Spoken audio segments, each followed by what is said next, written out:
You're listening to Inside Lebo, a podcast giving you an inside look at Mount Lebanon, Pennsylvania, produced by Mount Lebanon's Public Information Office. Hello and welcome to Inside Lebo. I'm your host, Assistant Municipal Manager and Municipal Planner, Ian McMeans. And I'm Rachel Windsor, Mount Lebanon's Assistant Public Information Officer and the Senior Editor of Mount Lebanon Magazine. And today's episode of Inside Lebo is brought to you by Travers Jewelry. So Fire Prevention Week is just around the corner. It is October 5th through the 11th, and we have Lieutenant Jamie Waugh joining us from the Mount Lebanon Fire Department to talk about a special contest that they're running that week. So at the end of the contest, 2 winners will be chosen, and Jamie is here to tell us what you could potentially win. And in the second half of the episode, we'll talk about the theme for this year's Fire Prevention Week, which is lithium-ion battery safety, a topic on a lot of people's minds lately. So Lieutenant Waugh, thank you for coming back. So Jamie, let's start with the contest. Tell us all about it. Yeah, the Smoke Alarm Challenge. We want all Mount Lebanon residents to have smoke alarms in their homes. So we're having a contest to challenge our neighbors to test their alarms. Feel free to get creative, safely, with your submissions. Last year we had a handful of kids in Halloween costumes testing alarms, as well as a pretty convincing looking caveman. Cool. So how will you choose the winners and what will they receive? Yeah, so this year we're going to have 2 winners. One winner will be chosen at random in the pool of submissions, and the other winner will be given out to the most creative submission. The winners will receive a Firehouse Fast Pass, which will include a tour of the station, some cool activities, fire department swag, and a fire truck ride. Awesome. And when and how can people enter the contest?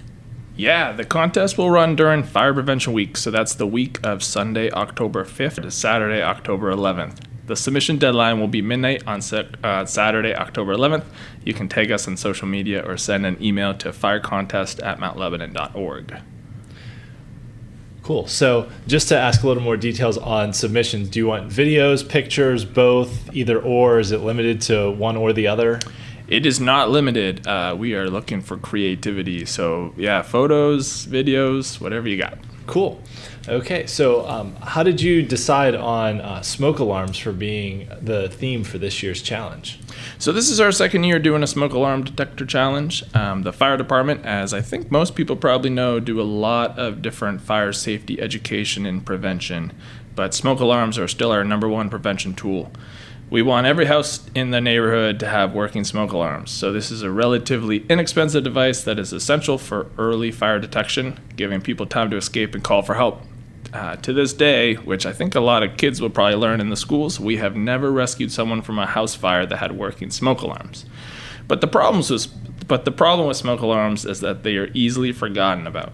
Unless it's waking you up in the night or alerting your neighbors to your burnt toast, they are easy to overlook. We commonly find smoke detectors in homes with dead or missing batteries, or very often we have residents changing batteries on expired smoke alarms. So we want our community to be vigilant with testing smoke alarms and making sure they are in good working order. Most smoke alarms are good for 10 years before the whole device needs replaced, and so this is a fun way to engage our community to be fire safe. Great. Well, thank you. And one last time for those of you that want to participate, between Sunday, October 5th and Saturday, October 11th, take a photo or video of you or your family testing a smoke alarm in your home. And then you can post that to social media and tag at MT Lebanon Fire or email it to firecontest@mountlebanon.org. 2 winners will be chosen, one at random and the other for most creative submission. So for those people who may not know how to test their smoke alarm, they may have moved into a house that already had one or something like that, other than calling the fire department, which is a great service that the fire department provides, being able to go to residents' houses free of charge and test their smoke alarms. And I know there are times when the fire department will replace them too if they're not working or out of order. But what's the easiest way for a resident to test their smoke alarm? Yeah, sure, thanks. That's a great question. So all smoke alarms will have a test button on them. So if you can reach up, whether you use a ruler stick or some kind of device, a broom handle, you can reach up and push on that alarm or that button, and then you'll hear that alarm sound. Awesome. And when we come back, we'll talk with Jamie about the National Fire Prevention Week theme this year, which is lithium-ion battery safety. Looking for that perfect piece of jewelry? At Travers Jewelry, you're not just a customer, you're part of the family. Locally owned by Mount Lebanon residents Rob and Kate Truver, Truver's has specialized in exquisite craftsmanship and custom jewelry design for over 30 years. Rob is an expert goldsmith, ensuring your jewelry is created with the utmost skill and care. Whether you're looking for something timeless or one of a kind, Truver's delivers it all. Visit us at the corner of West Liberty and Piermont Avenue or check us out online at truvers.com. At Truver's, it's personal. Welcome back to Inside Lebo. We're here with Mount Lebanon Fire Lieutenant Jamie Waugh. And as Rachel mentioned before the break, this year's National Fire Prevention Safety Week focuses on lithium-ion batteries. So for those that don't know anything about this, what is the message the fire department's trying to get out? Yeah, great. So in simple terms, lithium-ion batteries are a type of rechargeable battery that are known for their high specific energy density, and energy efficiency, as well as their longer cycle life. So, for the non-sciencey people like me, it's these properties that have made these batteries extremely popular. They're used in all sorts of devices: electronics, e-scooters, e-bikes, and electric vehicles. So fire safety is important when using these batteries because fires from these batteries can spread much quicker than other fire sources, and they have a higher intensity potential. Simply put, even without a greater risk of fires with these products compared to other fire sources, the risk of greater damage is higher. So a commonly used term with these batteries that many of our listeners probably have heard is thermal runaway. Thermal runaway occurs when the temperature inside the battery increases so much that the lithium-ion cell cannot release heat and enters an uncontrollable self-heating state. So these batteries essentially have all the necessary ingredients or properties on their own to start a fire. So most importantly, I want everyone to know and really understand that these batteries are inherently very safe when used according to manufacturer's instructions. Cool. And you mentioned a few types of uses for the batteries between electric vehicles, e-bikes, e-scooters, some other things. Are there any other kind of household tools that people should be on the lookout for, like power drills or things like that, that also may use them in smaller sizes? Yeah, so we're seeing lithium-ion batteries in a lot of different devices. So one of the most common ones we see are in power tools. So we have actually seen some thermal runaways created by those batteries and those tools. Cool. So it's not just for the people who own vehicles. Everyone should definitely be paying attention because I think probably almost everyone has some type of power tool in their house. For sure. Absolutely. Great. So what specific tips do you have for people to make sure that they're using lithium-ion batteries safely to avoid fires? Yeah, the main messaging for Fire Prevention Week is to take charge of battery safety. So choose certified products, handle with care, always stay alert for warning signs, recycle devices and batteries properly, get out quickly if there's signs of a fire, and educate others on safe practices. So one of the things we always talk about is always use manufacturer-approved batteries and chargers. Generic or knockoff batteries are not rigorously tested. Do not use damaged batteries. This includes batteries that appear to have swelled. Unplug devices when they are fully charged. Do not charge batteries overnight and avoid charging batteries in sleeping areas. So for bikes, scooters, and hoverboards, charge outside if possible, away from the sun or the rain. If that's not possible, charge these devices in the garage or basement. If you live in an apartment building, make sure you talk to your building manager about where to charge these items. Secondly, batteries should not be disposed of in the regular trash. Instead, undamaged lithium-ion batteries can be disposed of for free at Home Depot or Lowe's, and damaged batteries can be taken to Batteries Plus on Route 88 in Castle Shannon for a small fee. That's great that there's some local places that will take the batteries at the end of their useful life too, because I know that that's always been a challenge to try and figure out what to do with certain things, and especially batteries when they reach the end of their useful life. So that's great. We have a few local places that will take them. So has the fire department responded to any events involving lithium-ion batteries recently?